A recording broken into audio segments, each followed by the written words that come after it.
Hello दोस्तों, आप लोग कैसे हो। आप सभी का अपने इस YouTube channel PCM learning academy पर पुनः स्वागत है। दोस्तों, इस वीडियो में आज हम क्लास 12 फिजिक्स का चैप्टर फर्स्ट का लास्ट डेरिवेशन लेकर आए हैं।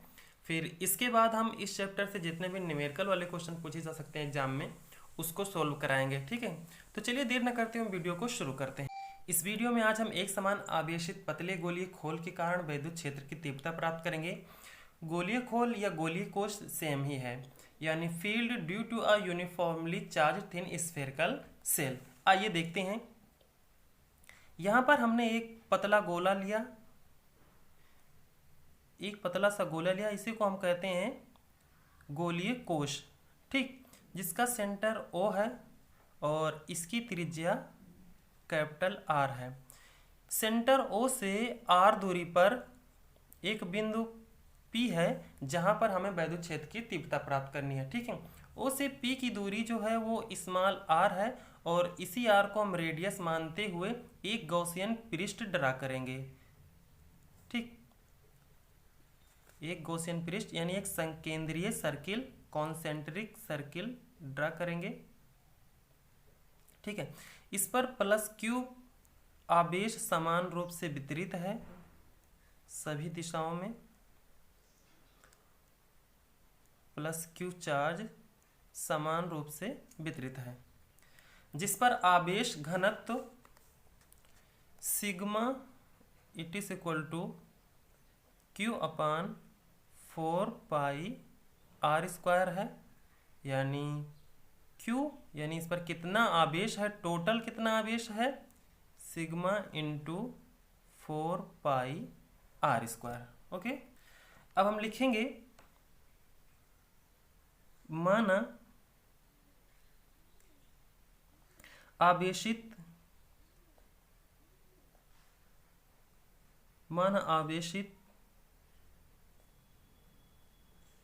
कोश के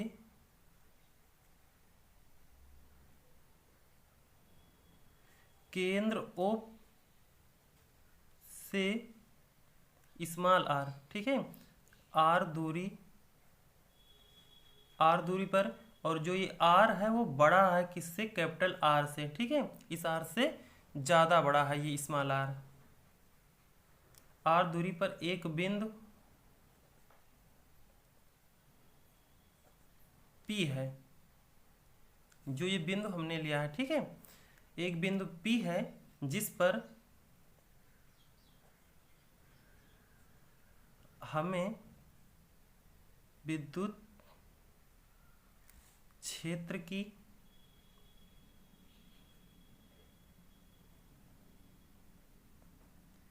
तीव्रता ज्ञात करनी है या प्राप्त करनी है, ज्ञात करनी है। ठीक, आपको बता दें कि बिंदु P पर जो विद्युत क्षेत्र होगा वही इसके चारों ओर सभी दिशाओं में भी विद्युत क्षेत्र वही होगा। ठीक है, यानी इसके सभी दिशाओं में विद्युत क्षेत्र समान है। आप बिंदु P जो है वो कहीं पर भी ले सकते हैं, यहाँ पर भी, यहाँ पर भी, यहाँ पर भी, यहाँ पर कहीं पर भी ले सकते हैं, क्योंकि चार्ज जो है ये आवेश जो है सभी दिशाओं में समान है, तो विद्युत क्षेत्र भी सभी दिशाओं में समान ही होगा। ठीक है, और हमें ये भी पता है कि किसी भी चार्ज से वैद्युत बल रेखाएं जो होती है, अगर प्लस Q चार्ज है तो वैद्युत बल रेखाएं जो होती हैं वो बाहर की ओर निकलती रहती हैं। ठीक है, ऐसे सर्किल में बाहर की ओर निकलती रहती हैं। अगर ये माइनस Q है तो वैद्युत बल रेखाएं जो होती हैं अंदर की ओर आती हुई प्रतीत होती हैं। ठीक है, तो वैद्युत बल रेखाएं जब किसी पृष्ठ से गुजरती हैं, ये कोई पृष्ठ से गुजरती हैं, तो इन वैद्युत बल रेखाओं की संख्या को हम लोग वैद्युत फ्लक्स कहते हैं। तो यहाँ पर सेम यहाँ पर भी देखते हैं, यहाँ पर प्लस Q चार्ज है तो इसके बाहर की ओर जो है बहुत सारी वैद्युत बल रेखाएं चारों तरफ निकल रही हैं। तो कोई एक बिंदु हमने P लिया और यहाँ पर एक छोटा एक ds अवयव हमने ले लिया, एक ds अवयव ले लिया, और यहाँ पर हम चेक करते हैं कि यहाँ पर कितना वैद्युत फ्लक्स बाहर की ओर निकल रहा है। वैसे इसके सभी दिशाओं में सेम जगह, सभी जगह समान यानी विद्युत फ्लक्स बाहर निकलेगा, लेकिन हम सभी जगह थोड़ी पता कर सकते हैं। हम किसी एक पार्टिकुलर जगह जाएंगे और वहाँ पर हम थोड़ा सा एक ds अवयव लेंगे। ठीक है, इस पूरे का क्षेत्रफल जो है वो S है, yes it is equal to क्या है 4 पाई आर स्क्वायर, यानी किसी भी गोले का वक्र पृष्ठ क्षेत्रफल जो होता है 4 पाई आर स्क्वायर होता है। ठीक है, ये किसी गोले का वक्र पृष्ठ क्षेत्रफल है पूरा 4 पाई आर स्क्वायर, लेकिन हम एस लेंगे वो छोटा सा, अगर छोटा सा लेते हैं तो ये डी एस लेते हैं या डेल्टा एस इसको लिखते हैं। ठीक है, तो यहाँ से देखते हैं हम कितना वैद्युत फ्लक्स बाहर की ओर निकल रहा है। वैसे यहाँ पर वैद्युत क्षेत्र जो होगा वो बाहर की ओर होगा कुछ इस प्रकार, और जो डी एस क्षेत्रफल है ये भी बाहर की ओर ही होगा। ठीक है, ये बाहर की ओर होगा। ठीक है, यहाँ पर एक बिंदु P है। ठीक, बाहर की ओर ये भी होगा, ये भी वेक्टर होगा। हमें पता है किसी गॉसियन पृष्ठ से निकलने वाला वैद्युत flux phi E it is equal to होता है E डॉट डी एस। ठीक है, और इसे इस प्रकार भी लिख सकते हैं E D S cos theta. ठीक है, थीटा क्या है, यहाँ पर थीटा जो है डी एस और E के बीच का एंगल है, यानी E भी और डी एस, ये डी एस और E दोनों एक ही दिशा में है। अगर एक ही दिशा में है इनके बीच का एंगल जो होगा वो 0 डिग्री होगा, तो cos 0 का मान 1 होता है। तो phi E it is equal to हो जाएगा सिर्फ E इंटू डी एस। ठीक है, अब इसका हम इंटीग्रेशन कर देंगे। इंटीग्रेशन करने के लिए हम एक निशान लगाते हैं यहाँ पर ऐसे गोले का, इसका मतलब होता है ये गोलीय कोश है। ठीक है, यानी बंद पृष्ठ होता है, तो वहाँ पर हम इस इंटीग्रेशन के ऊपर एक निशान लगा देते हैं इस गोले का, और यहाँ पर एस लिखते हैं। इसका मतलब होता है इस पूरे का हमें इंटीग्रेशन करना है।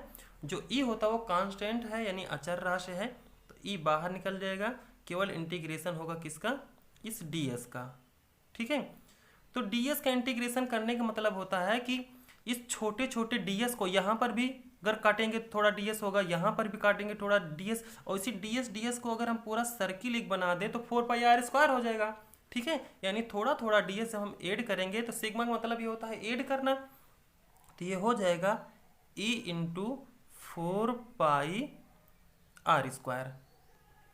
ठीक, और हमें पता है गॉस की परमियस हमें पता है कि phi E it is equal to होता है Q अपान एप्सिलॉन 0, तो फाई ई के स्थान पर रख देंगे क्या हम Q upon epsilon 0 E into 4 pi R square. ठीक है, E एक तरफ करेंगे, बाकी सब एक तरफ करेंगे।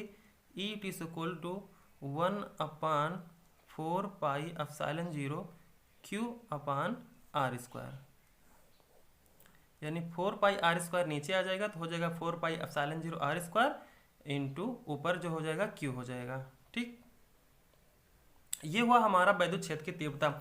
और जो हमारे एनसीईआरटी में बताया गया है वो कुछ इसी प्रकार से बता दिया गया है कि इस छोटे डीएस अवयव से यहाँ से निकलने वाला जो वैद्युत फ्लक्स होगा, हम एनसीईआरटी का भी बता दे रहे हैं, वो होगा ईडीएस, यानी जो वैद्युत फ्लक्स फाई ई है जो ईडीएस होगा। और ईडीएस तो छोटे से अवयव का है, लेकिन संपूर्ण यानी संपूर्ण गोले का जो होगा और फ्लक्स वो होगा 4 पाई आर स्क्वायर, यानी इसके डीएस के स्थान पर रख दिया है 4 पाई आर स्क्वायर। ठीक है, इस फ्लक्स के बराबर। ठीक, और फ्लक्स को रख दिया है यहाँ पर Q upon epsilon 0 E into 4 pi R square, वो छोटे में बता दिया गया है यहाँ पर। और Q की वैल्यू भी यहाँ पर भी और यहाँ पर दोनों जगह रख सकते हैं। जो Q की वैल्यू हमने यहाँ पर बताया क्या होता है, Q की वैल्यू ये सिग्मा 4 पाई आर स्क्वायर। ठीक है, यहाँ पर रख सकते हैं सिग्मा 4 पाई आर स्क्वायर, नीचे है एप्सिलॉन 0, यहाँ पर है E 4 पाई आर, 4 पाई से 4 पाई कट जाएगा। ठीक है, तो ये बचेगा E it is equal to, ये R नीचे चला जाएगा तो ऊपर बचेगा क्या सिग्मा कैपिटल आर स्क्वायर, नीचे बचेगा एप्सिलॉन 0 स्मॉल आर स्क्वायर। ये एनसीईआरटी का है। ठीक है, दोनों तरीके से कहीं भी तरीके से किसी भी प्रकार से कर लीजिए, आपका सेम ही होगा, नंबर आपका पूरा का पूरा मिले। इस प्रकार करेंगे तो आपको और अच्छा नंबर मिलेगा, कोई काट नहीं सकता। और यहाँ पर भी आप सिग्मा Q की वैल्यू रखेंगे सिग्मा 4 पाई आर स्क्वायर, तो यही वैल्यू आएगी, यानी sigma capital R square upon epsilon 0 R square. ठीक है, यही वैद्युत क्षेत्र की तीव्रता होगा, यानी ई बराबर इतना या इतना लिख सकते हैं। अच्छा, ये वैद्युत क्षेत्र की तीव्रता कैसी है? जब आर की वैल्यू बड़ी है, यानी आर से। ठीक है, आइए हम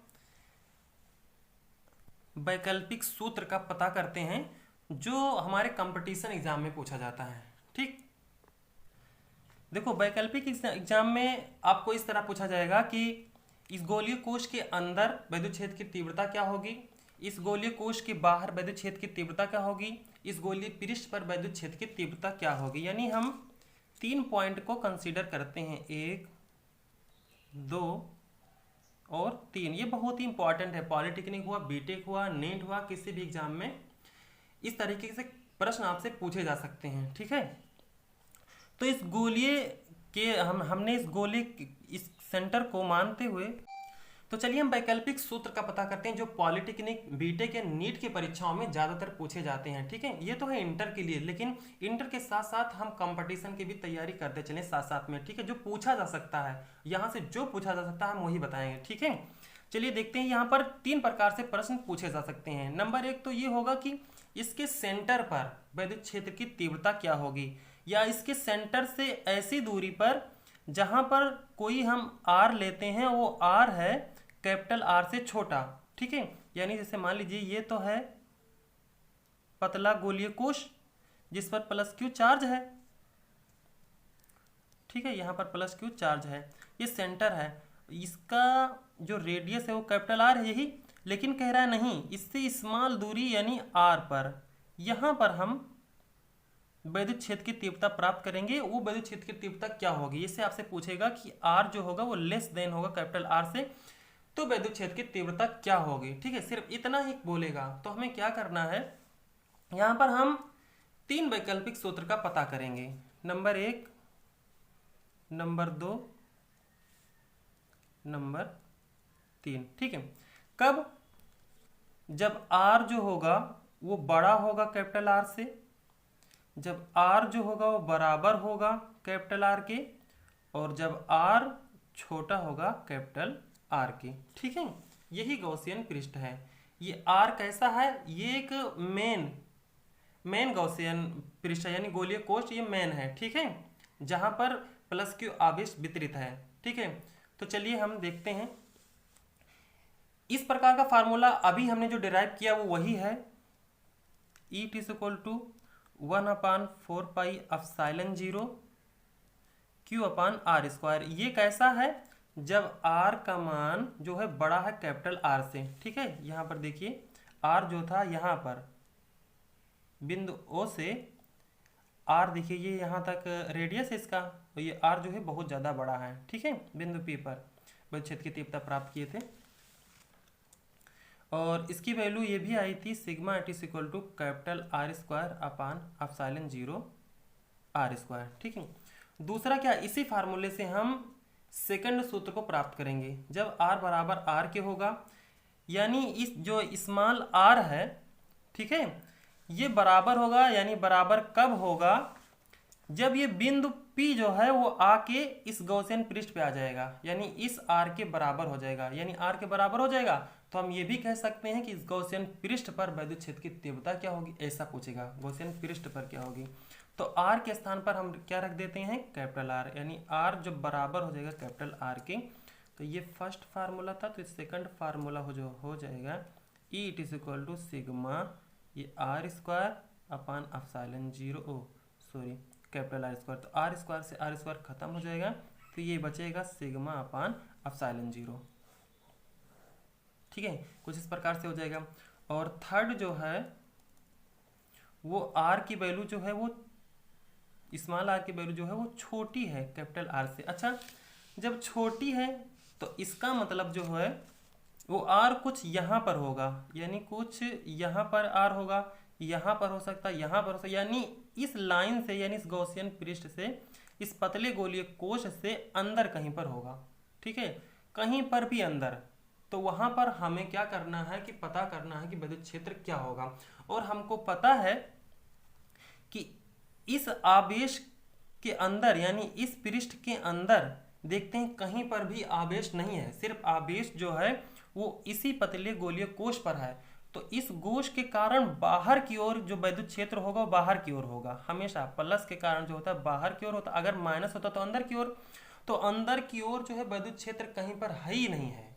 और जब वैद्युत क्षेत्र भी नहीं है, ना कहीं पर आवेश है, जब आवेश ही नहीं होगा कहीं पर तो वैद्युत क्षेत्र कहाँ से होगा, ठीक है। और जब यहाँ पर आवेश नहीं है तो वैद्युत फ्लक्स भी नहीं होगा। जैसे मान लीजिए यहाँ पर हमें r दूरी पर निकालना है वैद्युत क्षेत्र, इस बिंदु P डैश पर क्या होगा। तो बताओ अगर बिंदु P पर कोई भी अगर वैद्युत क्षेत्र होता तो क्या यहाँ पर कोई आवेश भी तो होना चाहिए। यहाँ पर कोई आवेश नहीं है तो वैद्युत क्षेत्र भी नहीं होगा।